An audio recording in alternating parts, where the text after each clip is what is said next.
So, Cheli, I have a question for you, and it's kind of random, not really relevant to what we're discussing today on this episode. Okay. How do you feel about those videos of those crafty girls who completely destroy book covers and completely like switch it up? I think I'm okay with. Are you? It looks like you're picturing something. I'm picturing what that would make me feel. Did I ever tell you about that time connected to that? There is this one time when I was in kindergarten where I was such a reader because I read at an early age since I was the youngest out of three other siblings, so 4 in total. I learned how to read before I got to kinder. So I was reading, already, and my kinder teacher was super excited. And she was like, you know what? If you ever want to borrow any books, you just borrow one, read it, and then bring it back the next day. And I'm just like, oh my God, that's so sweet of her. So I would borrow these picture books. And I remember she lent me one of her books for the weekend. And I was like, that is so sweet of her. Oh my gosh. So then I read it all weekend. And I remember on Sunday, I was like, well, I should do something for her because, I feel like I'm indebted. I feel like I'm indebted. Nervous. So it was an old book, okay? So it had like smudges. It wasn't clean. So I went outside. I put the book on the floor, and it was a hardcover. I opened it up so the pages were face down, and I just got my hose, fucking power wash that shit. Oh my God, I'm literally in shock right now. What happened after that? Okay, well, first of all, power wash the back. Spotless. As spotless as a kindergartner can make it. What are the power front washed like? The front, the pages. No pages left. She doesn't need them anymore. You wash those fucking pages away. Yeah, and it was funny because I remember doing it and feeling like that nervous feeling like I'm doing something I shouldn't be doing. So you know. But then a part of me was like, it looks better. It looks really clean. And I remember giving it to her the next day, and I was like, oh, she's gonna be so happy. And I gave it to her, and your she was parents just like, didn't see you doing this? Dude, my parents did not. They loved me. They did not give a fuck. Oh, she's taking the book outside. Just another Sunday. Wait, but did anybody see you doing this? I don't think so. Because you've seen my backyard. I just went to the grass area and just psst. So then the next day when I went to school, I gave it to her and I was like, I cleaned it a little for you. And she was like, oh, that's how old so were you? nice. I was in kinder. Oh, okay. Yeah. I guess we She never corrected me, but I also don't remember ever getting another book from her. Oh, that is so sad. Wait, so hold on. You finished the book? Yeah, I read it all. I kept reading it and reading it and rereading it. And honestly, it was probably one of those one is green, Yeah. Okay. Very kinder level books. That is so cute. Yeah. And I feel bad for your teacher. Funny enough, I remember that teachers would also let me borrow their books too. And it was this what was this? I think it was one of the Harry Potter books. I don't remember which one, but it was later in the series, because I remember she even gave me the cassette tape to hear the audiobook along with the book, the physical book. Love that. And I did not finish the book because I was like, no, girl, I'm not reading that. For me. Also, I think it was the 6th book. What am I, crazy? Yeah. You tell that to your teacher. First of all, I'm not a monster, okay? But I do remember when I was in 6th grade. Mm-hmm. No, 5th grade, I think. I don't remember. It was around that age. One of my teachers let me borrow a book, and it was so funny to me now because she let me borrow a book for the summer, right? Mm-hmm. Come to find out, I randomly end up moving during the summer, but I didn't move too far away. I just kind of moved just to a different school district. Wherever I moved was a different school district. Yeah. So I still kept in contact with some of the classmates that I had in that first school. And I remember that one of my classmates was like, hey, the teacher's been asking for her book back. It's my book, actually. And it was so funny because to me, I think you were the same way, or if I ever had to ask my parents to do something for me, I was so fucking anxious. Not because they were mean, but I just didn't want to be a bother. Yes. Yes. Just me needing to ask my parents, hey, can you drop me off to drop off this book? It like gave me so much anxiety. So I don't even remember. I remember I gave it back to her, but I don't remember how I did it. I think I must have like seen one of my old classmates and like given them back the book. I don't think I would have asked. But that's so funny because now I'm at a point in my life where I've lent so many books out to friends, and when I look for the book at my bookshelf or like on my bookshelf, and I don't see it, I'm just like, who the fuck has it? You need to start doing like a log. It's like I made a library. You have to check it out. Here are the cards you use. God. Yeah, I should actually. Yeah, you should. But when it comes to all connecting to the question you asked me, I think I'm okay with people doing that to a book because it's a hobby. As long as they don't destroy the book like I did when I was in kindergarten. But you didn't mean to. It was spotless. It was beautiful. It was so good. Yeah, no, I think it's actually kind of cool when I see those videos of people like tearing off the cover because they do it so like beautifully. Like it's so perfect. And they just completely remake the cover. Some of the covers look way better than they did originally. One of my kids gave me the entire work by kids you mean students. I don't have children. Okay, gave me the entire work of Shakespeare, and I was so excited because I was like, that's so sweet of you. Oh my gosh. And I remember I took it home and I opened it because it's an old book, so the binding of it or like the covers, it's not connected to like the actual spine. So I opened that shit, oh god, and I just see the biggest spider just living there, and I was like, like I closed it again. I was like, nope. Oh my god, that ain't me. That's not that me. Ain't me. Sorry, Shakespeare. And so I made my sister, I think, clean it out. And so now I'm trying to look into like rebinding that book because the pages are really good. It's just the actual the binding cover itself. Oh, that could be our next segment. The rebinding book that book. It's gonna end up just the cover, no pages inside. Water hose. You have credentials. It's fine. I do. Well, Cheli, the book we're talking about today has nothing to do with that. No. How do you feel about a book where there's a mysterious road where some disappearances happen? Do you think it could fix your life, maybe? I really hope it can't, but I'll give it a try. Welcome to another episode of the Book Fix Podcast, a podcast where we fix lives one book at a time. I'm your host, Yajaira. And I'm your host, Cheli, and today we are going to be talking about Murder Road by Simone St. James. Okay, I've never heard of this author before this. You know what? So this author is actually, I think they have another book that was really popular, The Broken Girls? The Broken Girls, yeah. And then... Sorry, you made me nervous. The Book of Cold Cases. I've heard of that one too. So those two books are the ones that I've heard of. But this is our first introduction to this author. So neither one of us have ever read a book by them. I honestly was not expecting us to read anything that was thriller or horror like this batch. Why? I've been trying. Okay, I've been trying to sprinkle it in a little bit. And Yajaira and I, we have this shared collections on Instagram where we put the books that we want to read. And it's so funny because like we're over here, you know, we're the fake dating girls. We read so much romance. But everything that I put in that recommendation is like unsettling books. Because books that'll fuck you up. Because it's 90% Cheli. I'm so sorry. No, it's fine. It's just that for some reason I don't get any like book recommendations on Instagram right now. I only get unnerving books. I know. And I'm scared all the time. I will say, because it took me a while to read this one. I actually started it the beginning of last week, but I kept reading when I was, because, by the way, we're in a different area. Oh, yeah. We're in a different filming area. I know the wall is kind of boring. We'll see what we do in the future. I don't know. Yeah. So we both were in the moving process. I'm almost done. You're done. I moved in. Thank God. Oh, my God. I'm so happy for you. I'm almost done. But because of that, the area that I was moving out of, it was only me out there. Like my cats were back home.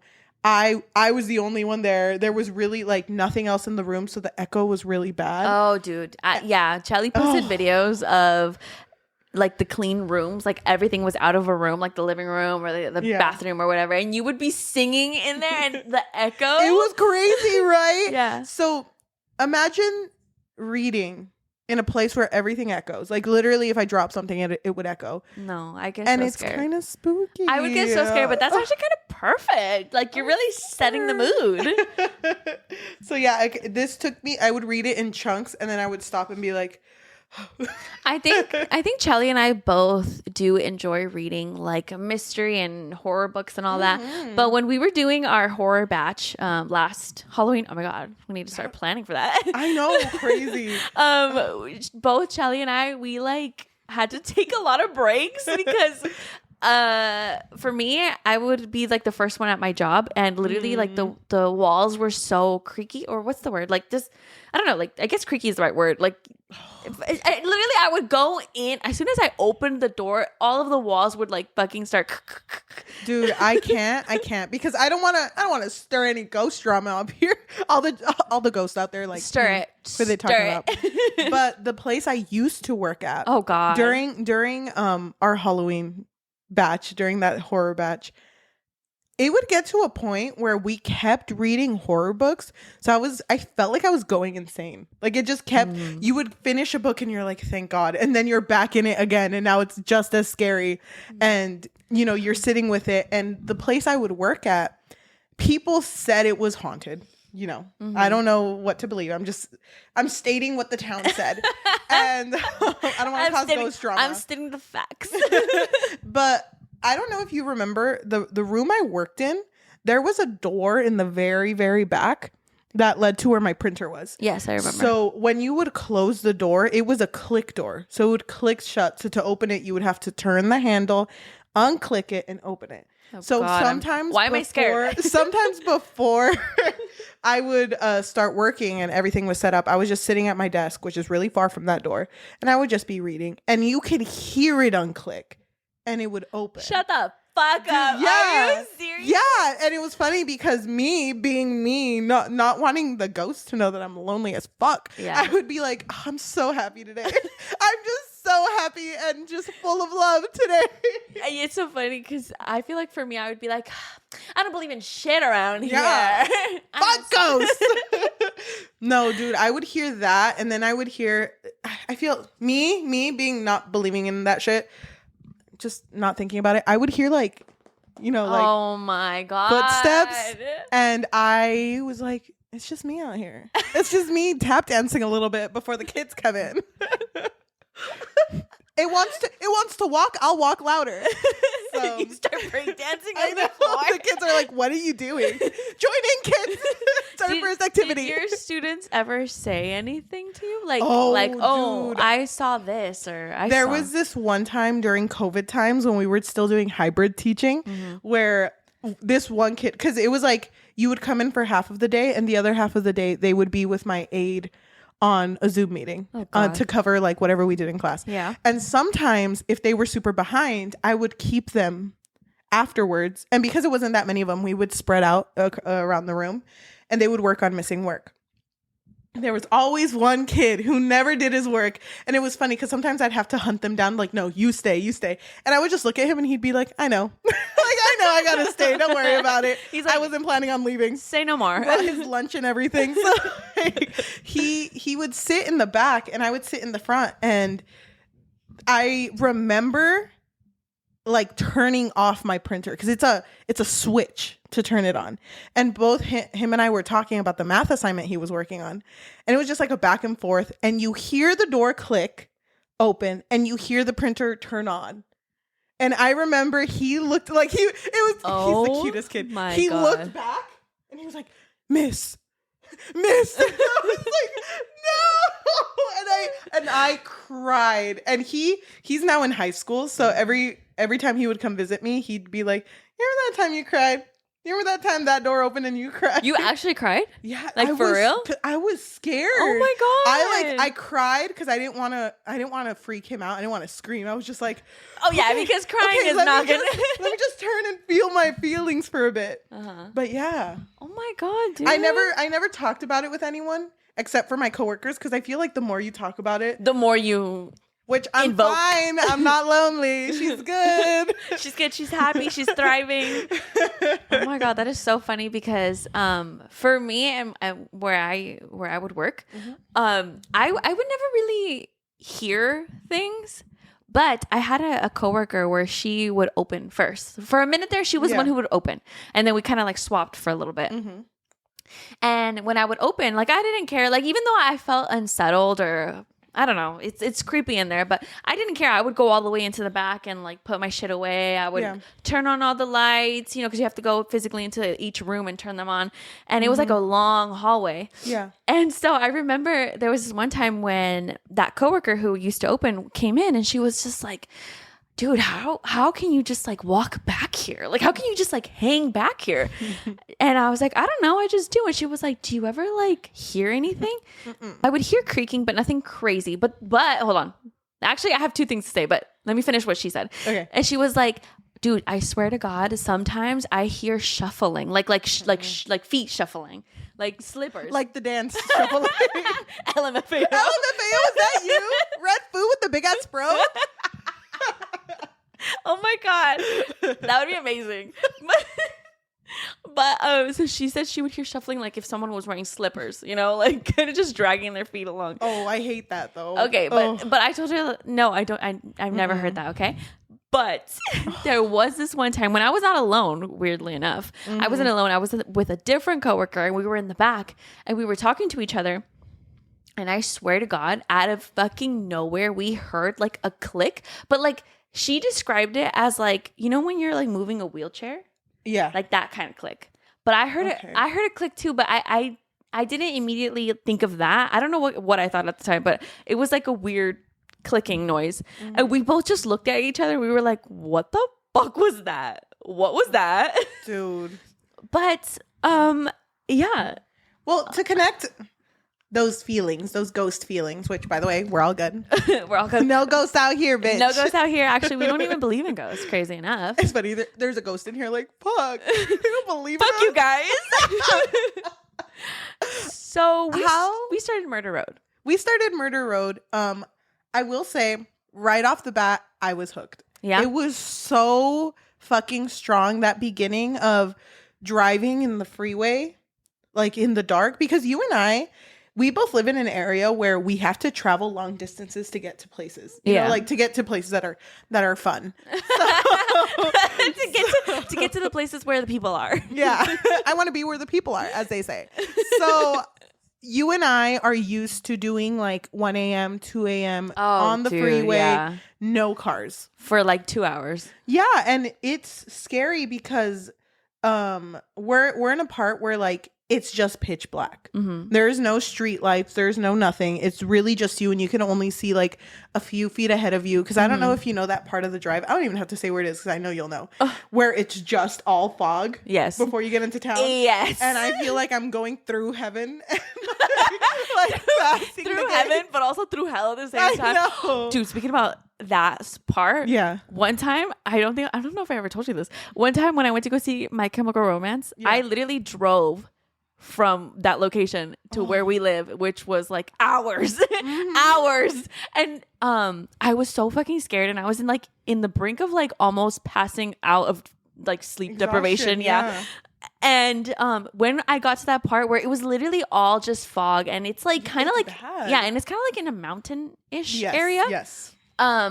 I remember thinking to myself, like, don't fall asleep, because it was so scary. And I think it actually did kind of wake me up a little bit. Yeah. And you know how you can only see like a foot in front of you? Thank God that I saw like a red flashing light.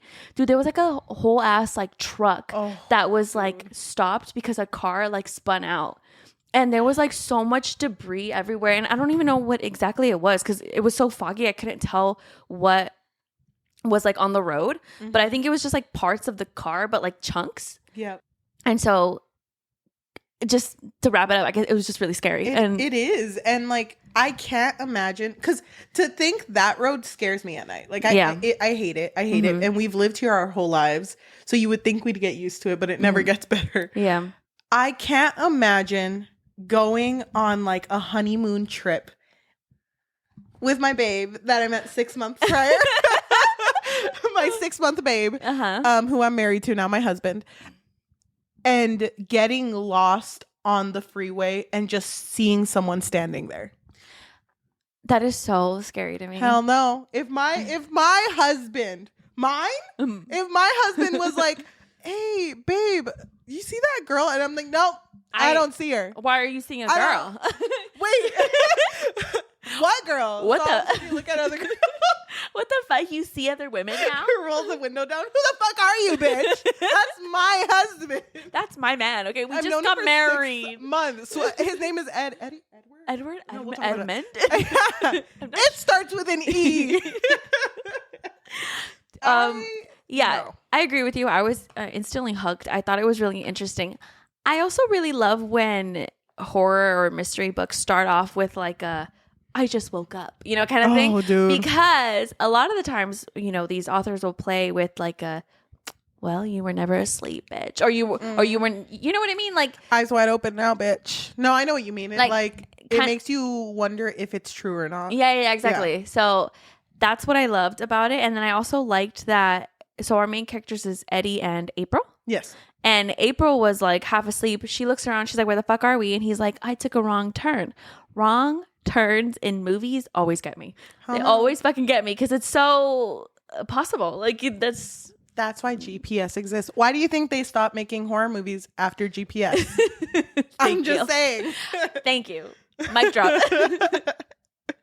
I hate it too. Mm-hmm. I hate the idea of being lost and having to go into a town where it's like everyone knows each other and you're just kind of like, oh, and shit. you're definitely the outsider, You know and everybody what's knows funny? that you're the outsider. You know what's funny? The place I used to live at was a ghost town. Like it literally was. No ghosts though. Just saying. Just No thanks ghosts. to all the ghosts out there. We don't believe in ghosts. Thank you. But it was like I remember the only thing there would really be like a gas station. There was other stuff, but there's a gas station. And it's one of those places where if you're on a long drive, you stop there to get gas. But because it's a ghost town, it's like, fuck, it's so scary out here. And, I would have thought like that too. It is scary. But I would be out there just fucking munching on a burrito like, hey, what's up, bitch? You're having a horror moment? I'm vibing. So, me and the ghosts. We don't believe in ghosts. No. Me and the clouds. Me and these orbs. I don't even want to mess with that. I love how we keep joking about that when it's like, we keep joking about it because we don't want to invoke anything. I hope all the ghosts watching on their Ghost Mac with their ghost internet, ghost spectrum. Oh my God, that's kind of beautiful. Okay. Wait, I think that's beautiful. Spectrum. I'm just saying. Oh my God. TM. I hope we're getting those ghost views. I feel like YouTube should have views and views from the actual. I hope my Theo's watching. Shut up. I hate the idea of going into a town where everyone knows each other and it's so small. Mm-hmm. Like that in horror movies freaks me the fuck out because then everyone knows something that you don't know. Yeah. And so this couple, it's like you're not in the joke. Yeah, which is rude, by the way. Why would you do that? Well, anyway, let's speed it up a little bit. So Ed and April, they see someone on the road. They see this girl, yes. And then so they're like, here, come on in. We'll take you wherever. Doesn't matter. She gets in and then, but she's like kind of been off this whole time. Mm-hmm. She's very quiet, very like, I thought for sure she was a ghost. I didn't think she was real. I was like, that girl is not even here. She's not alive anymore. And they tried getting her to talk like, are you good? Are you okay? What's happening? And they're just like, or she says, he's coming. Yeah. But I can't run away from him. Yeah, but I think at this point, April notices that she's bleeding, that there's like a stab wound on her. She's like, oh my God, what the fuck happened to you? I really like the little comments that the author makes to let us know that these characters aren't what they seem, because there's a line at the beginning where April thinks, oh, she's like me. Mm-hmm. That's why I recognize her, because she's like me. Yeah. And I'm just like, what do you mean by that, April? April, wait, hold on. Are you a ghost? But they take her into a town that they didn't know was there because there was no signs to go into this town. It's just kind of like a small town. They go to the hospital there and this girl whose name is Rhonda Jean immediately dies. Yeah, but while they were taking her, they did notice that there was a truck following them. Oh, yeah. And oh my gosh. fucking Eddie's like, hey, wait a minute. Who the fuck is in the bed of the truck? a bitch hanging off the bed of the truck, looking at me with brown hair and shut. And she's looking very beautiful. So and April's like, beautiful. Don't look at these girls, Ed. So Ed saw a woman in the back of the truck, right? But he tells April, don't mention it to the police because he served some time in Iraq, I believe. Yeah. And he's been going through a lot of like PTSD. So he suffers through hallucinations. Well, he would suffer through hallucinations. Mm-hmm. And so he thought like if they looked into him, they would see that and they would think he was crazy and whatever, right? So they don't mention the truck part. Mm-mm. But the police arrive like, and it's like 3 a.m. It's like they got there so fast. And immediately they're like, you guys are suspects. Yeah. A little bit sus that you guys brought in this girl and dead. It didn't help too because, you know, they were going to their honeymoon spot. They just got married. Mm-hmm. And so they were really not dressed. It was like called Hidden Pines or something, the honeymoon spot. Mm-hmm. I don't remember exactly, but something, it was like a resort thing. But it's funny because they come in like, yeah, we're just trying to help. Fully bloody. April's not even wearing shoes. So they look super suspicious. Yeah. And like you said, with Ed serving time in Iraq, he doesn't want to be seen as someone who's going crazy. So he mentions to April, like, don't talk about the truck. Just don't talk about it. And so they really only say, like, we found this girl on the road. I don't know if she was a hitchhiker or not. She was just kind of standing there. And so it's funny because the police are handling it, but then detectives come and they're like, this one's us. Yeah. This one's us. And the police are like, okay. They're like, oh, man. Darn. So then the main detective, his name is Quentin. How did you feel about him? He was a bitch. I kind of vibed with it. Really? You would. You love police officers. No. I'm sorry. I was thinking about how our friend Melissa posted which one? Charlie Swan. The Charlie Swan thirst trap thing. There's only one police officer that matters here. Do you remember when Mutant Mayhem, the Teenage Mutant Ninja Turtles movie came out? That week when it came out, or the week before it came out, the kid, Nicholas Cantu, who voices Leo, he was like, hey, just wanted to let you guys know that I was told that I have to promote the movie for the next week because, like, you know, I'm one of the voice actors. So I'm going to tweet some canonical facts about Leo that I hope, you know, just really get you to know the character. And everyone's like, oh, that's really sweet. And then the next post was a big picture of Leo and it's like, Leonardo fucking hates pigs. And it's like a bunch of cops. And people were like, oh my God. I think he had to take it down. My God. That's actually kind of amazing. I remember that. I was just like, holy shit. He went off. I'm not a fan of cops. That's a different conversation. My thing about, my actual feelings about Quentin was that I really, really disliked that he completely zeroed in on this couple. I understand that they're strangers in this small town. Sure. But with the murders and the way that it happened every like couple of years, right? Yeah. And it's been going back for decades. Like it's been happening, right? And so even the couple did the math and they were like, if we were responsible, we would have been children when the first murder happened. So it doesn't make any sense, right? But they were so hard on this couple. Yeah, Quentin really believed like, no, these two bitches. I think, and we'll talk more about this, but I think what I appreciated about Quentin was his sense of wanting to find the truth. But I feel like they didn't, which is funny because I felt like this book had a lot of like density to it, but it didn't develop certain characters I wish they would have developed. Yeah. And one of them was Quentin. Because I liked the sense of justice that he had. Yeah. And I like that he, although he was hard-headed, he was actually, you know, thinking about the right thing. But they never go into that shit. I know. And that's something that makes me really sad because I think he would have been one of my favorite characters. Really? That's interesting. Yeah. I did not feel that at all when I was reading this book. So they are now suspects to this murder and they're just like, shit, it's our first day of the honeymoon. Beba. Congratulations, babe. We did it. We did it. Ed. I thought it was funny how they packed for like their resort that they were going to. So they just had like fucking like beach clothes. I know. I love that shit. Oh my gosh. So they stayed at an Airbnb that belonged to this lady named Rose. Mm-hmm. And I loved her. Yeah, Rose was a really good character. I really liked that Rose had a connection with them almost like, well, not immediately, because at first she was like, I don't want these people here. But after a while, she had a connection with them because her husband was a police officer. Rob? Yeah, I think so. And then he had passed away from a heart attack, I believe. Mm-hmm.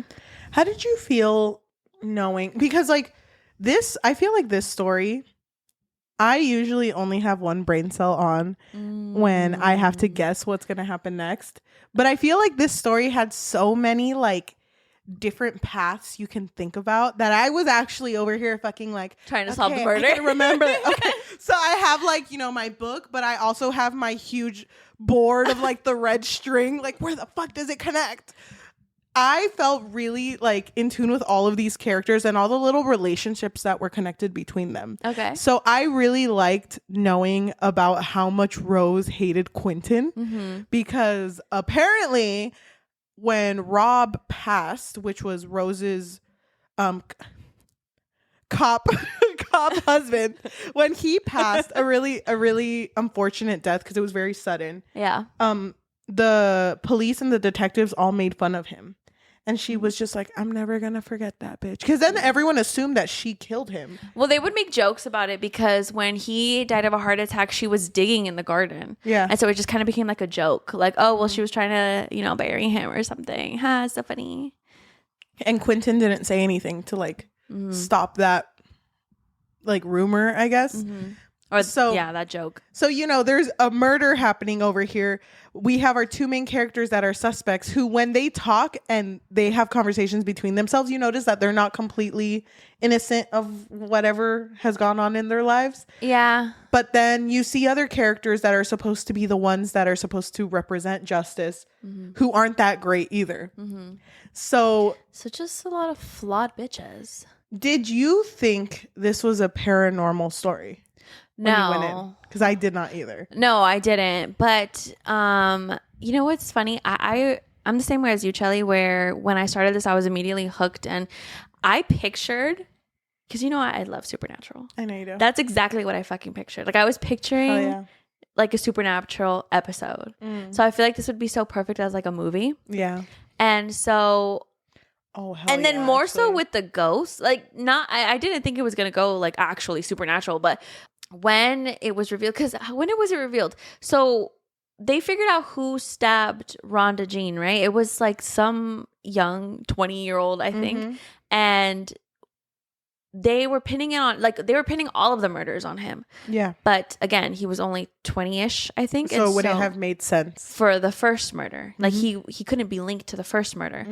And so we just learned that it's kind of just, it's not really one person. Yep. It's multiple people. But that's crazy to think because this is a small town. So it's like, how is it this small town? Is just everyone here killing? Yeah. Like, that's fucking crazy. So I really liked that first time. You already mentioned it. But that first time where Eddy talks about how sometimes he sees people because, you know, he has PTSD. From Iraq. And when he first mentioned the truck and the lady just standing over the truck looking at him, I was like, nope. Not for me, actually. I didn't think that was a ghost, though. Dude, I did. Really? Hello? If I was on the freeway going through that foggy-ass mountain and I just see a lady fucking looking while I'm listening to, like, I don't know, I'd be listening to Taylor Swift pop music. I stay out too late and I'm just like, oh, shit. Oh my god! Hell no! Oh my gosh! I don't know what I was picturing. I did. You know what's weird? I did picture her like the Ring girl. Me too. But oh my gosh! I don't know. Like I didn't know what the hell that was. Not for me. But then we learned that, you know, the main couple, they start investigating themselves because they're like, you know what, the police is not believing us, so we need to figure out the links to these murders, right? And so they're investigating. And then they end up in like a hitchhiking area. It's like by the beach. Hunter Beach, yeah. Yeah, they end up there. And then that's where like a lot of like hitchhikers will like hang out and stuff. And most of them are really young. And so while they're there, they learn about, you know, that Rhonda Jean was there. Yeah. And she kind of did form like bonds with some of the people here. And they start like thinking like, oh, wait, you noticed that she left, but you didn't try to stop her. Oh. So there was like a lot of like, well, why didn't you do this? Why don't you do that? You know? But as hitchhikers, they don't really like, I don't know, I guess get too much into people's business. And it makes me sad because the last point where they're really talking about Rhonda Jean in this book, around that point, we learned that she had a crush on one of the hitchhikers, and she left thinking about him.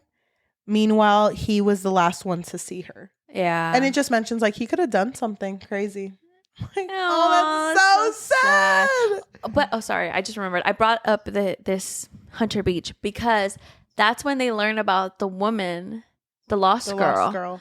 And they're like saying like, oh, if you see the lost girl, that means you're next. So when that happened, I was like, oh shit, there's ghosts in this bitch. That's when I realized like, oh, okay. So like there is hell no shit going down. Hell no. So that girl in the fucking truck, but I'm like, Eddie's next. The lost girl's gonna get Eddie. I really did think Eddie was gonna die. I was like, Eddie's not surviving the lost girl. How did you feel about that line where Quentin, because he was really set on April being something. Like, he was very set, like, your husband, he's nicer than you, isn't he? And you have him tied around your fucking pinky. Like, I fucking see it. And then in April's mind, she's like, yeah. Yeah. I mean, we didn't do it, but I am worse than him. Basically, like, comparing the two of them, you would assume that it would be Eddie who is more like dominant, I guess, or more, I guess mean. Quentin was under the impression, though, that April was the one who had killed and she had Eddie cover up for her because they're so in love. Yeah. I've known my babe for 6 whole months. My entire life. My biggest issue with that logic, though, is why would they take her to the hospital then if they killed her? I'm like, what? Yeah, but I feel like that's kind of like what it... I mean, I'm saying it as if I've experienced this. I have not. But I feel like please tell me more. You do something that gets you out of your normal mental state, I don't think things you do are... You can't say they're reasonable, you know? Yeah, but I guess that's like very rare. That is very rare. But whatever. What else happened after... So... They were investigating. It's funny because there's a point where they're getting really, really heavily interviewed by Quentin. And he's very much like, it's you, April. I know you fucking did it. So just fucking admit it. Yeah. And he gets pulled out. And like, I think half an hour later, he comes back and is like, you guys are clear. Pack your bags, go home, you know, whatever. And they're just leaving. And it's because they had ran into the truck that... you know, whatever that they had mentioned, because they eventually cracked and mentioned that there was a truck chasing them. They ran into it, and then they found Rhonda Jean's backpack in the truck, and so that's how they linked the 20-year-old to the murder or the stabbing, which led to the murder. I thought it was really interesting that they were both going home, and both of them were just kind of like, shit, we're free, I guess. We're free, but like, I wonder what's going to happen to Rose. Just like, But even them trying to leave. I was kind of shocked that they didn't leave. I don't know. I wouldn't be like, damn, let's solve a murder today. I would have been that picture of that kid that's posing like with a peace sign slowly disappearing. I know, literally. See ya, bitches. Bye. Especially if there's ghosts. Dude. Bye. Hell no. But the first time, they try leaving. But then all of a sudden... Oh, yes. They see the lost girl. And they're like, and it's funny because at first it's just an orb of light. And April's like, drive through that beautiful. bitch. Babe, drive through that shit. Don't look at that girl, okay? Babe, I've known you if you love me. Wait, are you looking at that orb? That you love me. Oh my God. I can't with just April being like super like toxic. Yeah. Like, really, babe? 6 months. I've never told you can't do that, babe. You're putting words in my mouth. Ed just never talks. I know. What are you talking about, babe? But they drive through this orb, and then all of a sudden they just see a woman running in the street. If I saw the girl from the a woman, just one. Oh my god, the woman from The Grudge? Is that what you were gonna say? If I saw her fucking Nikes on, isn't The Grudge a little? I've never seen The Grudge actually. Wait, is it? I'm thinking about The Ring. You're thinking about The Ring. If I saw the girl from The Ring, Nikes on, just fucking full on. If I saw her wearing Nikes, I'd be like, oh, she's just like us. Wait, oh my god, I relate though. Wait, can we be friends? Wait, what Nikes are those? Me too, man. Like showing my shoe, I'm like hanging out the window. Me too, bitch. I imagined. It's funny because I was so scared. But what I imagined was him driving. I don't know why I imagined a PT Cruiser. It wasn't. I get it. But it just had that vibe. And I just imagined him driving fucking 30 and she's just running across the street like this on the freeway. And I'm like, oh shit. Just going back and forth. Look at her go. Damn. What do you think her time is? What Nikes are those? She just has an Apple Watch too. She's like, okay, I'm in workout setting. Oh my god. It was scary.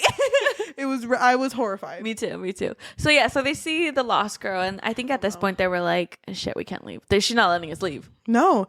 And she goes by the passenger seat window, which is funny because April's sitting over there, but she reaches over, grabs Eddy, Ed, pulls him, and April has to like kind of go under him, and now she's driving. Like now she's on that side. Meanwhile, she's like, why the fuck is she touching you? Why the fuck is she touching you? How do you two know each other? I thought she was lost. Apparently you know each other. Weird. But this fucking ghost is pulling him while also holding the car back. She's just that strong. She's very strong. She's very buff. Yeah, she does that. All she could do is run. So she does that one the butterfly pose to show all her muscles, and they're like, oh damn. Oh my god. She's kind of weird. What's her routine? Wait, hold on. She accelerates and totally just pulls them out of there. And it's funny because they both go home back to Rose's place because they were heading home, but then ended up back in the town. Rose doesn't even question it. She's just like, go ahead and come in. They go into the room and they just fall asleep. They're just like, I don't want to. I don't fucking talk about it. I don't want to talk about this anymore. Let's not talk tonight. Let's just keep it at that. Baby, you know what? If we start talking, I'm going to be pissed about why she was grabbing you. Like she fucking knew you. And they're like back to back. They're not facing each other. So are you just not going to tell me how you know her? Are you just not going to tell me? No, it's fine. It's like a moment of silence. I just think it's really funny that. Babe, this is built on trust. 6 months in and this is the shit I get. Oh my God. I gave you my life. 6 months. 6 whole months. Why did they get married so soon? Do you remember? They met because he was a friend of one of her roommates and she was over here making spaghetti and that'll do it, honestly. And he came in like those cartoons where like, you know, they're flying because they're following the scent. Wasn't she not wearing a shirt? She wasn't wearing pants. She was wearing a big shirt. Oh, okay. And so I think, but they just clicked after that. Like he didn't leave. Like he made her laugh a couple times. Yeah. And she was like, wait. And to her, this is the first man she ever opened up about her childhood with. Not completely, but she did mention, like, I've had a hard life where me and my mom had to run away from home. And that was kind of... But what is known is that her mom's actually dead. Like, she made everyone think that her mom's been dead for a while. And for him, he tells her, and I think he has only ever opened up to her about this, the fact that he sees things sometimes. And because of that, he was discharged from the army. So they, 6 months in, they're besties, fucking tight. Basically. They're fucking tight. She's jealous, but they're tight. But like, you get it, right? Yeah, because why the fuck would you look at a ghost? Why are you looking at that orb? What'd that orb do to you, huh? She's very curvy. I know. She's got that cero cien cero. The measurements.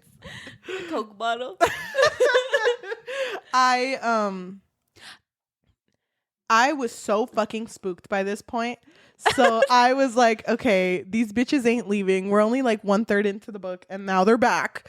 And it's funny because if me and my husband 6 months in were stuck in that situation, I'd be like, bitch, let's just leave at like 10 a.m. Yeah. Why know, in the middle of the night? Hell no. So let's leave at 10 a.m. But they're like, you know what, babe? What if we like solve a little murder? What if we like really build this 6-month relationship up a little bit and we just like solve a crime? Are you only saying this because you want to see her again? Yeah. Yeah, actually. You want to see that fucking ghost again? Mm-hmm. How can you do this to me? So you were into the story then? I was so into you it. Were so into it. I want to speed this up a bit. Yeah. So they figure out more about this lost girl who she happens to be someone who disappeared back in the 70s, 1970 something. Mm-hmm. And they go to a library to go learn more about this girl that disappeared. And I think her name was Shannon, right? I don't remember her name. Oh my God. I think it was Shannon, but it was a girl in that like not many people knew her. She was very to herself and she really only had one friend. This one friend that they ended up meeting in the city said like, yeah, when Shannon passed, or no, Shannon's life was very much broken. And I don't want to say much about her life, but she met someone and 2 weeks later she was pregnant, and I was just kind of the type of person she was. Mm-hmm. And so it's like a really sad story because they start to believe like maybe this isn't just people killing people. Maybe it's a ghost killing people. Mm-hmm. And it's funny because that's so fucking scary, but both of them are kind of like, ooh spooky. And they end up meeting these two twins. No, two sisters. You remember the ones that they were? Oh, yeah. The ones that were just like living in town or something? Yeah, who were really into ghost stories. Yeah. And they're just kind of like... Did you hear the rumors? Like those girls? That you know, people might... I forget what they gained out of them. Oh, they got police reports talking about like the conditions of the girls that would die in this area. And it was always like really brutally killed. So they have all this knowledge and they're just like, damn, now we're fucking in this, babe. Now we got to figure this shit out. I want to talk about the Quentin scene because they're no longer suspects. Okay. And, you know, it really is them just out here solving crimes. And there's one specific scene where April calls her mom. And yeah, it's because she's trying to take money out of their joint bank account. Because there was $7,000 in there, and she tried taking out $200, and the bank teller was like, "You're broke." Yeah, it was all taken from the other account, and so she calls her mom, which is fucking wild because her mom was supposed to be dead, but turns out her mom that night they left and ran away.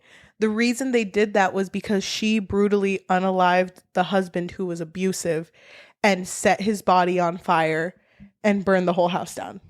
Yeah, that's crazy. And she was just like, Mom, are we broke or what? And it was like, well, you know, you never took your half, so I took it. Yeah. Bitch. And why do you need that money? For you or for a man? I was like, for me, obviously. It's a man. I hear it in your voice. And I bet you he looks at ghosts, doesn't he? I'm like, no, mama. He's in love with an orb, isn't he? That's what happened to me. No, but like so there's that goes on.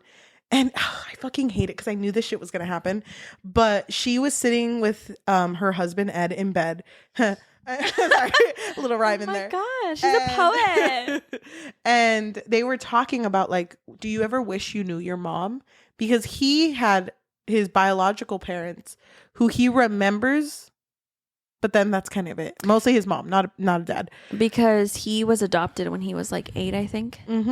So he remembers her, but not really. And he's like, I know she's out there though, but I mean, I wish I knew her, but not much you can do now. And then he kind of brings up, you're probably thinking about your mom, right? Because she's dead. You know, because she died. And you told me that. Remember that truth you told me? Gone. Yeah. Let's go visit her cemetery. Her fucking grave. Let's go to the cemetery. Yeah, babe. Good night. And so the next day, Quentin comes in, and April hears a voice in her head that's kind of like, oh, "Bad shit's about to happen, bitch." What's that one scene or that one horror quote? Which one? You're gonna die in 60 7 days? In 7 days. 7 days. That shit's gonna happen in 7 seconds, bitch. And so Quentin comes in and he's just like, hey, y'all. Hey, fam. Hey, Rose. You hate me. Hey, girl. Ed, really into those ghosts, I see. I fell for the orb too, girl. Don't worry. April, what was with that call you made? That call to prison? The penitentiary? I can't say the word. Place with the penitentiary. It kind of looks like cages. He's like, I've seen the Suicide Squad. I know what happens.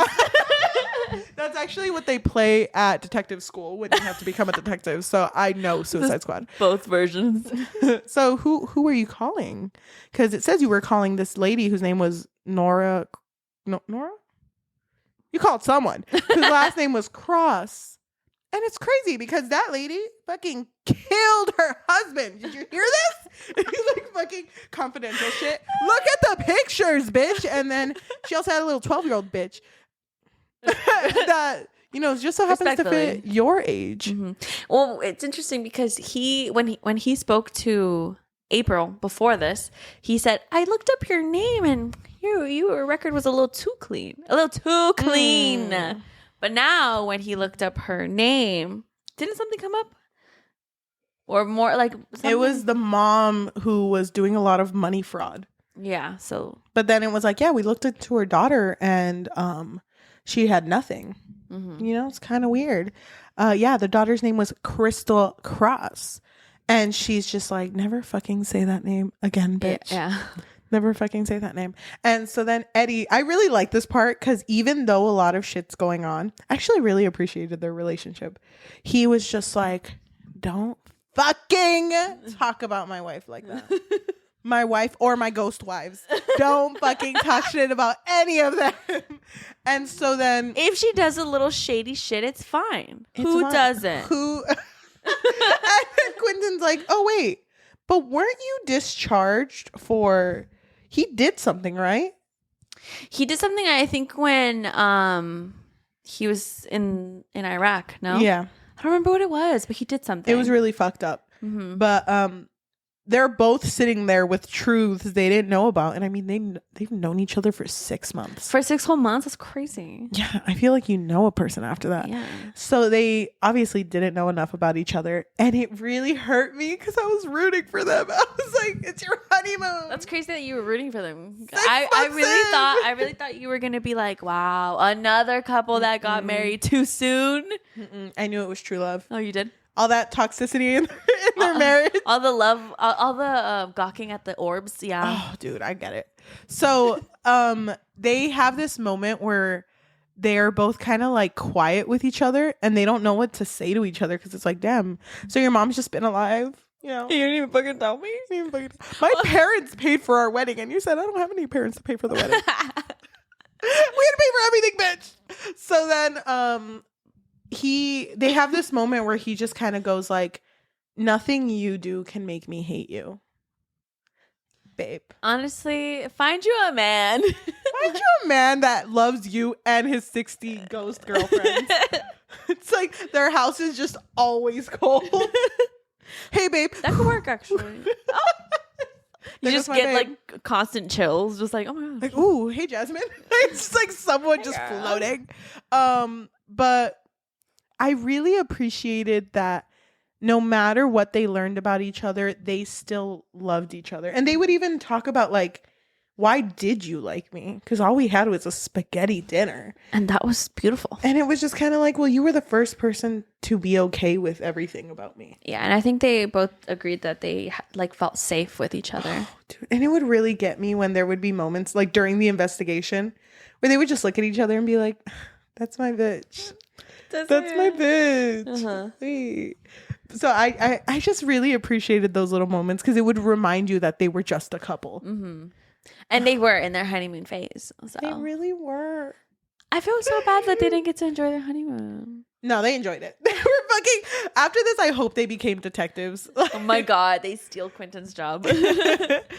So going towards the end, I was super convinced that Edward Edmund was going... Edmund the Third. I thought he was going to die. So did I. I thought that whole thing, the whole talk of the town of you see the lost girl, you're dead. I thought it was for real.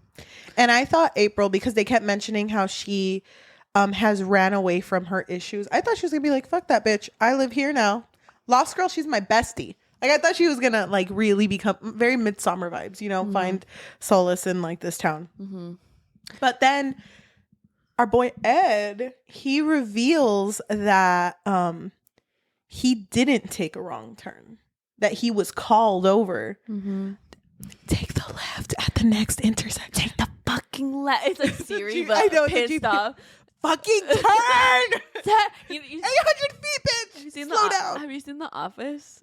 And when they end up in the fucking lake, he's like, "What? Why are you driving here? It's the lake. He told me to go right." It's like, that's the fucking lake. So funny. Yeah, that's exactly what happened. But he was like, "I'm so sorry, babe. I'm so sorry. Like, I should have told you, but I just felt right." And when they they break into Shannon's dad's house, which is now they know as the missing girl, the lost girl. And when they see pictures of her, they recognize a little boy in the pictures. He's like, hold on. Wait, that little boy, that's me. Who's that dashing little boy? Who's that really smart, really fit child? I can lift a car with one hand. It's like the boy, it's like his school pictures, and his shirt just says, "This is Eddy, bitch." It's like, I think that's fucking me. I think that's fucking me. He's like hugging an orb. Yeah, that's definitely me. Mom? So, Mom, this is getting kind of weird because I thought you were really hot as an orb. Wait, hold on. Okay, this is weird. This is weird now. This is like Star Wars. So, people love Star Wars, so. I know. And Eddy loves orbs. So, they figure out that there's like this ghost entity that just never got to escape. And usually when that happens is because it's very like, there's something that occurred that never got settled. And they figure out like Shannon went missing back in like March, but the missing person report didn't go out until December. So it was like, what the fuck happened in that time? But they tell Quentin this, and Quentin's just kind of like, very loud. Quentin's kind of like, hold on, Quentin. Quentin, what the fuck is happening? He starts like fucking the renegade. Whoa. You remember that? Yeah. Should we get paletas? No. And take the camera. It was funny. I was like pulling up to my house today, and when I was pulling into the driveway, the elotero was walking by, and I kind of like did like, oh yeah, go ahead, you know, but I did it like this, so he started to walk towards me, and I was like, oh no, what? Actually, no. Wait, hold on. Actually, no. Wait, hold on. I need my wallet. Wait, hold on. Do we even have cash? No. No, wait. Do you accept Zelle? I like lower. ¿Tienes tap? That's funny. Did you get any or no? No. He kept, but it was funny because he kept like, do I go? Damn. Quentin doesn't believe them. He's just kind of like, if you guys are just going to be spewing ghost stories, spew a good one, bitch. Oh, thank you. Thank you. I would like to think Quentin's always just holding onto a table and twerking. So, oh my God. he's like that type of bitch. Doing that and watching Suicide Squad. Oh my God. But he's like, I feel like, you know what? I think I like Quentin. You know what? Cops? No, just kidding. Oh my God. Hold on a minute. No. No, but they go back to Rose's Airbnb, and they're just like, you know what, babe? I forgive you for looking at your orb, Mom. It's like, thanks, babe. Because I was looking at her too. I was looking at her too. I'll be honest. She looked, those curves, that perfect circle. And they're like, babe, let's go home and live our happily ever after. And so then, you know, he's going to grab luggage, I think. And she's standing by the window, and she just hears a man's voice. But she describes the voice as warm. Like it's not a scary voice. And he's just like, get down, bitch! Bitch, get down! And she's like, okay. Oh my God. Damn, you have to fucking yell at me. Starts twerking on the ground. But starts breakdancing. She's like, I don't know. I didn't mean that to get down. can you break it down for me? Of course. She starts so she gets down and there's immediately a shotgun shot. Mm-hmm. And she's like, what the fuck? Ghosts have guns now? So she runs to Eddy and they're dodging bullets and it's Shannon's dad. And he's like, y'all thought that you were going to break into my house and I wouldn't notice? Mm-hmm. I got 2 shotguns and a lot of bullets. So he's just shooting and they're like, what the fuck is going on, you know? Isn't that your grandpa? Oh, wait. Remember me. Look at my shirt. It's like, it looks like a crop top. No, this is Eddy. It's me. This is Eddy, bitch. Eddy? Just got down. No, but they do recognize each other. And he's like, yeah, you got that same fucking pathetic look as your mom. It's like, oh, never talk about my orb mom like that ever again, bitch. Respect my mom, okay? Mom, I choose you. And it's like, whoo, like an orb hits him. Oh my god. But that like, would have been amazing. I know, this movie's writing itself at this point. Dude, why don't they have us in that writer's room? We would get kicked out so fucking fast. It's funny. Honestly, can I say something? Let's turn off the jokes for a minute. Oh, please. Here we go. Please read the book because I don't really think. I don't think we're explaining. I don't think we're explaining it right. You were gonna read the book and be like, "Where the fuck is this hot orb? Can you? Where's the sexy orb? Can you imagine going to like the writer's room for this, and they're like, okay, today we're gonna be talking about this horror movie we're gonna make. It does have ghosts and everything, and then we're sitting in the back, fucking shades. Yeah, hi, we're the book fix. What if the ghosts are kind of sexy? Make it sexy though. It's like, no, you guys don't understand. That's the mom. No, we understand. Hot moms are in. I know. D-MILFs? Dead mothers I'd like to fuck. They're in. D-MILFs. Oh, yes. Let me show you a picture. And it's like a perfect circle. Anyone? No one's feeling this? Okay, so. We should be in the writer room. In the writer's room. No, writer, it's just us. Both of us. We're one. You have one hand, I have the other one, and we're typing together. Your hand is over mine. I know. It's like, okay. This is giving me the same vibe as like when we summarized The Serpent and the Wings of Night. We made that book sound like a fucking comedy. Like, this is not a comedy at all. I was scared. Yeah. So there's a fucking gun off between Eddy and his grandpa. And not the kind of family reunion we wanted or needed. Yeah, but I was, because the cops were coming and it was to a point where they were both going to shoot each other. Mm-hmm. And it just kind of ends with like, don't shoot, and it cuts off. They're at the hospital, they shot. So like the grandpa admits to seeing Shannon on the road, but he was just so unhappy with the fact that she decided to get pregnant. She didn't care about her life. He was trying to get her in the car, but he like was being too rough with her. Mm-hmm. And I think it was like an accidental, out of anger, accidentally suffocated her. Yep. Mm-hmm. But instead of putting her in the car, left her there. Mm-hmm. And then until a few months pass, then he did the missing persons report. And it's just kind of like, how fucking shitty of a person can you be to do that? Mm-hmm. But it just goes to show, because there was multiple different people that were murdering, right? Was that what was going on? So the murders were actually Shannon, the ghost. Oh, you're right. Because she was a malevolent spirit now after what she went through. Mm-hmm. And so she would go into different people's bodies and they would do the other murder, I guess. So it was basically her, but she would use other people's bodies. Yep. And so when this story ends, our couples, April and Eddy, finally go home. Mm-hmm. Oh my gosh, after so long. But they're coming back to visit to see how everyone's doing. I fucking loved this chapter. Mm-hmm. I love that they went to go see everyone. Yeah. Because it felt like a very nice closure of like, this is how everyone is. And then the whole part where Rose is talking to them again, and April says, like, I heard your husband, by the way, he protected me. And Rose was like, that's my husband. That's him. That's what he would do. I thought that was so sweet. But I really liked them visiting Quentin. Because I imagine this boy so fucking fresh. Like wearing like these are my Air Jordans. Yeah. This is my backwards hat. And I just kind of vibe like that. I think he was mowing the lawn, right? Yeah. And he has a normal life. Like he has kids. He has like all of this. And he seemed less angry. Mm-hmm.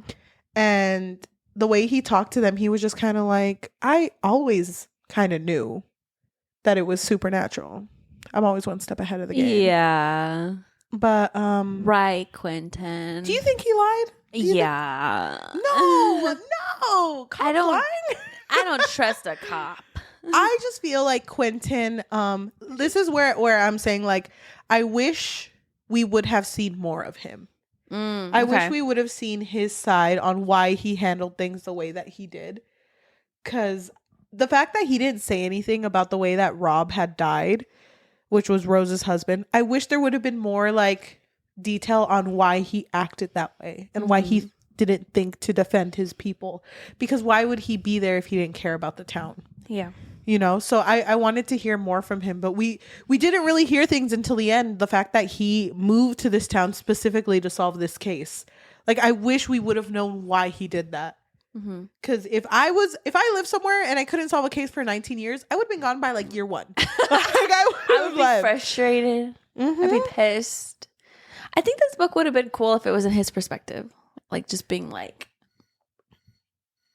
really focused on trying to solve this case and not solving it. It was a fucking freshly newlywed couple who solves it. If this was a movie, I would have appreciated it in the case of, or in the perspective of the couple. But if this was a show, I would have appreciated it in multiple perspectives. Yeah. And like every episode would be the same day, but in different perspectives. Remember that one episode of The Witcher where it kept like repeating? Oh, yeah. Like, I love that type of shit where it's like it keeps like happening over and over again. And what was it? It was like a vent and a dance. Yeah. And it kept playing the same part of the song. So you knew what part of the story it was at. That's the type of shit I'm there for. I wish it would have been like that. I wish they would have developed his character more. But honestly, like, this feels like a book where I would have enjoyed it more as a movie, but I still enjoyed it. Yeah. I agree with you. I hope we did it justice. Yeah, we definitely told it very well. I think we didn't miss anything important, anything crucial. Did we talk about how the orbs were sexy?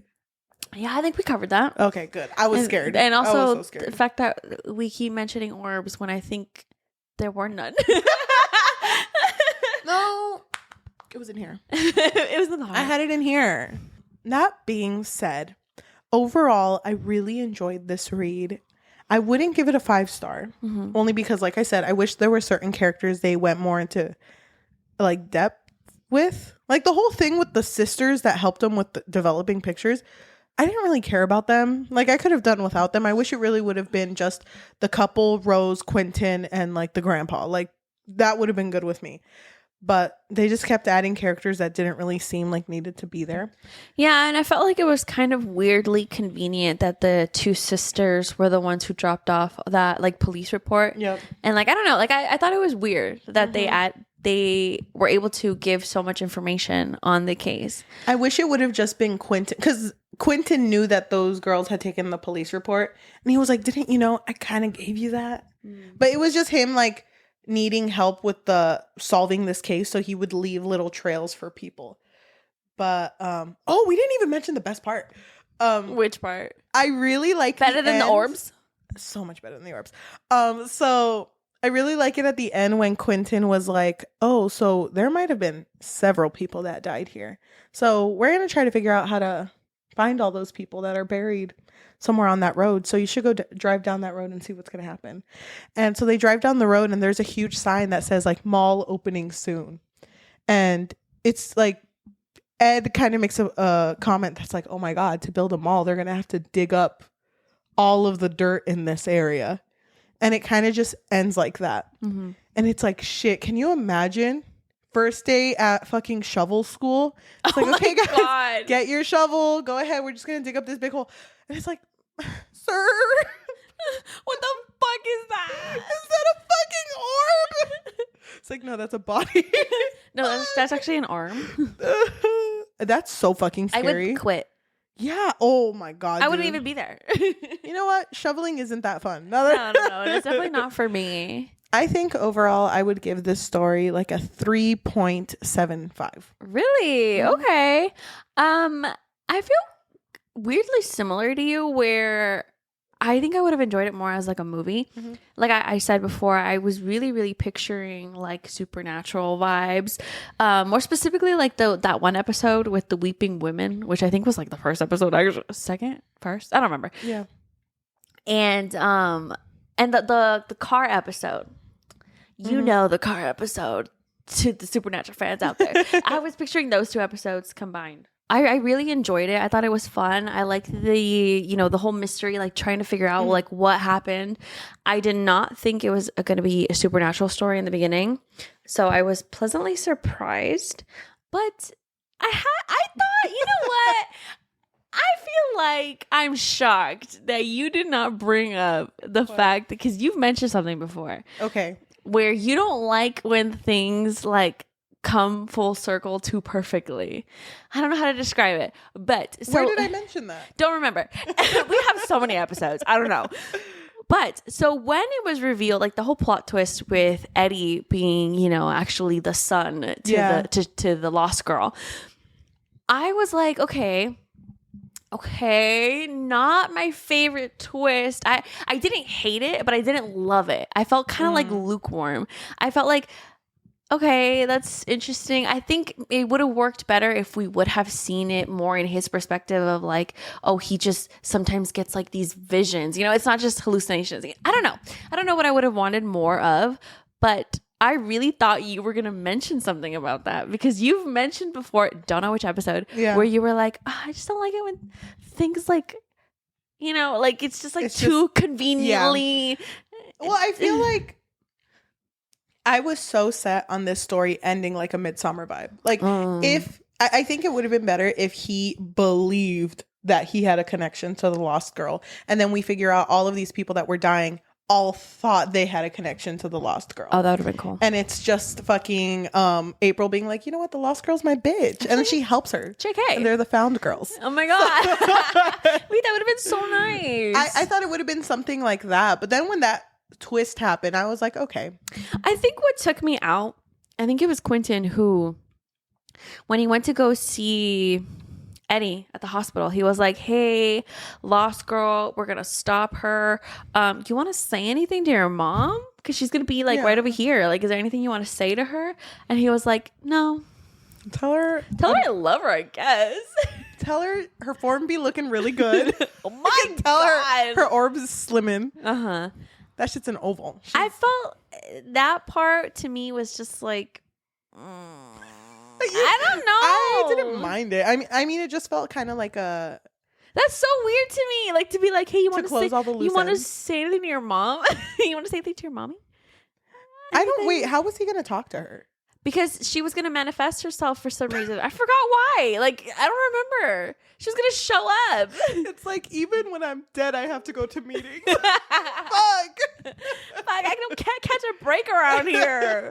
I don't remember. There was something that was gonna happen at the end that Quentin was gonna do to be able to like talk to her or something. I don't remember, but. And then after that, she was gonna be at peace, right? And yes. then she was gonna. And then it was gonna be like, okay, murder's done. We're done with them.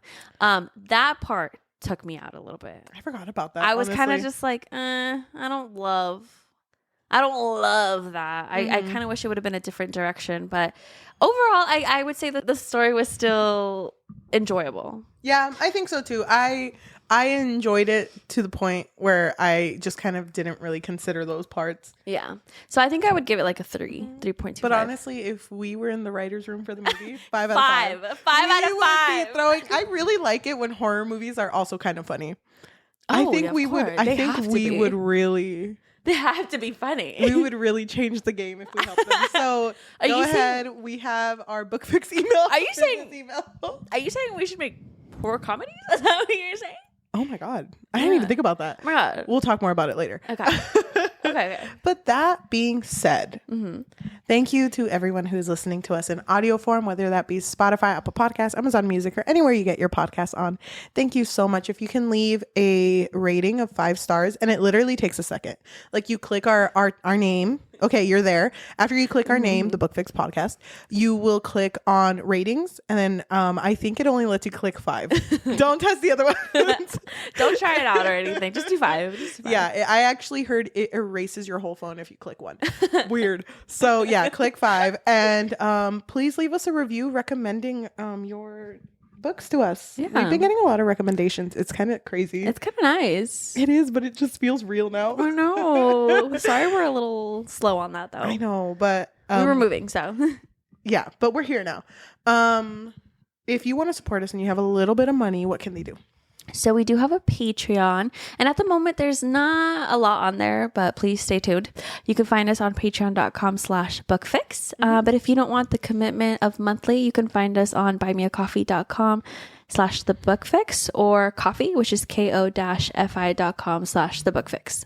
And if you are watching us on YouTube, thank you so much. If you can like, comment, subscribe, and hit that notification bell because we post every Tuesday and Thursday. We are not planning on taking any more weeks off. So yeah, it's not in the plans. No, it's not at all. If you want to support us on social media, we do have a Instagram, Threads, and Goodreads at the Book Fix Pod.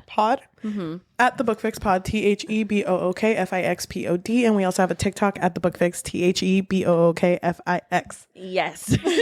Wow, it's always so fascinating how you just like spew that out. I know, it's gotten to the point where it's just kind of like you say in the middle of the night, you just wake up in a cold sweat. Well, isn't it kind of crazy because we say the same thing every single time, so it's just I don't really think about it. It's just ingrained in That's you. Gonna be like my last words when I'm 120. Young 120. That being said, why don't we read a positive and negative review of this book? Okay. I can't with this picture of us. What you do? Oh, that's so cute. Oh my God, look at us when we live I'm going to together. post this. Who's ever editing, I'll send that picture. Yeah. When you watch a scary movie and your roommate's all the way on the top bunk. That was really beautiful. This is actually very fitting. What movie were we watching? It was that scary. Is it a Taiwanese movie? It was the one with the girl that was haunting high school. Right? Wasn't it? Her mom. What? Don't you remember her mom? Oh my God. Am I mixing the movies we've seen? Don't you remember there was a mom who bullied someone when she was a child? Yes. And then it was that one. And then it like came back to her daughter, I think. I don't remember. That movie fucked me up. Yeah. It was so good though. How's your reading challenge coming? I am at 45. My goal was just kidding. I'm at 48. My goal was 50. So okay. Almost there. I feel like I should have done that. Red. What do you want? The 5-star or 1-star? I'll do the 1-star. Okay. I like how because I got a 3.73 generally.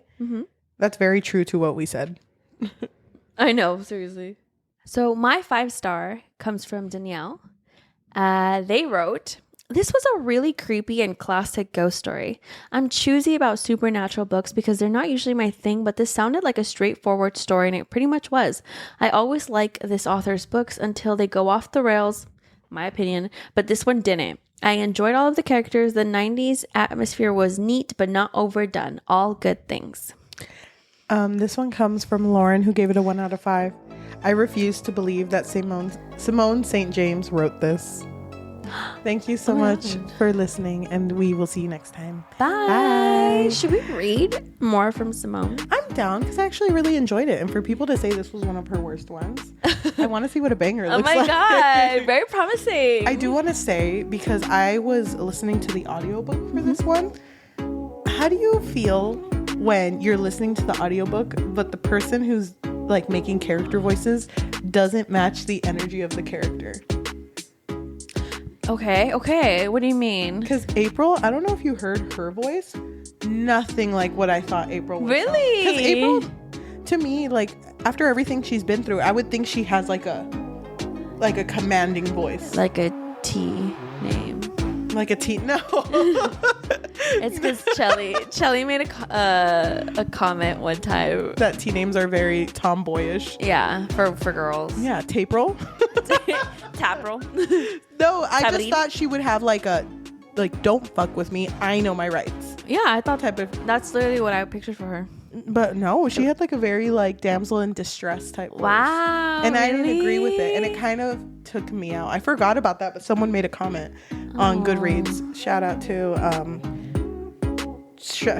Allison. Shout out to all of you. I don't remember. Shout out to every single one of you. But yeah, that affects how I read. That being said, I agree with you, and especially now that we're talking about audiobooks, especially when like it's the guy narrating it and he does the girl's voice, and I'm just like, no, this is way off. it ruins my listening experience. There are some people though that kill it. Yeah, I didn't realize that there are people who follow audiobook voice actors.